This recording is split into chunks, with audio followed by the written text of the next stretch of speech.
টানা কয়েকদিনের তাপপ্রবাহে দুশ্চিন্তার ছাপ পড়েছে বগুড়ার বোরো চাষিদের কপালে। গরমে একদিকে ফসলে পোকামাকড়ের আক্রমণ বেড়েছে, অন্যদিকে অতিরিক্ত সেচ দিতে গিয়ে বাড়ছে উৎপাদন খরচ।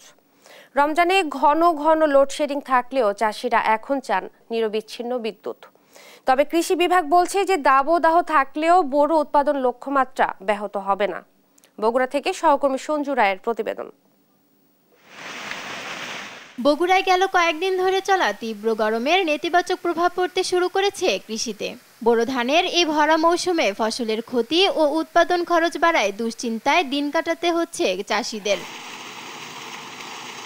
এবছরের জানুয়ারি থেকে মার্চ পর্যন্ত বগুড়ায় ১,৮৭,৮১০ হেক্টর জমিতে বোরো আবাদের লক্ষ্যমাত্রা নিয়ে লাগানো ধানের চারার পরিচর্যায় এমনিতেই চরম বিঘ্ন ঘটেছে গেল রমজানের ঘন ঘন লোডশেডিংয়ে।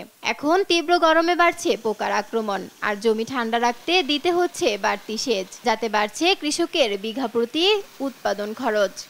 যে খরচটা বাইরে গেছে বা অতিরিক্ত খরচ না হলে ৫-৭ হাজার টাকা খরচ। অতিরিক্ত তাপমাত্রার কারণে এখন সেচ যদি সমস্যা হয়, যে খরচাটা এতে তা থেকে আমরা পাবো কিনা তা সঠিক না।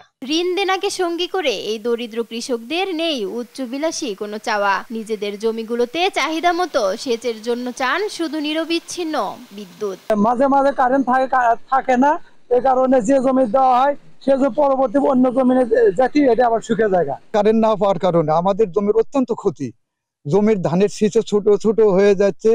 আমরা আশা করব যে আগামীতে ফসল না কাটা পর্যন্ত লোডশেডিং এর পরিমাণটা যাতে কম হয়, এটা বিদ্যুৎ বিভাগের সকলের কাছে অনুরোধ থাকবে। তবে কৃষি বিভাগ বলছে বড় ধরনের প্রাকৃতিক দুর্যোগ না হলে বগুড়াতে এবছরও বোরোর লক্ষ্যমাত্রা অর্জনে কোনো খামতি হবে না। তবে প্রতিকূল পরিস্থিতি মোকাবেলায় এরই মধ্যে মাঠ পর্যায়ে সচেতনতামূলক কার্যক্রম পরিচালনা করেছে কৃষি বিভাগ। বোরো আবাদে যাতে কোনো রোগ বালাই বা পোকামাকড় কোনো ক্ষতি করতে না পারে, সেজন্য আমরা উঠান বৈঠক থেকে শুরু করে আমাদের বিভিন্ন প্রচারপত্র এগুলো বিলি করার কাজ আমাদের অব্যাহত আছে। আমরা আশা করছি যদি বড় ধরনের কোনো প্রাকৃতিক বিপর্যয় না আসে, তাহলে আমরা আমাদের লক্ষ্যমাত্রা অর্জনে সক্ষম হব।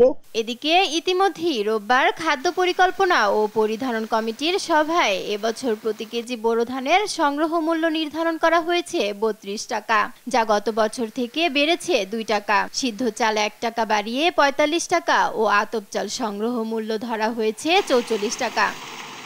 নিউজ ডেস্ক, দেশ টিভি।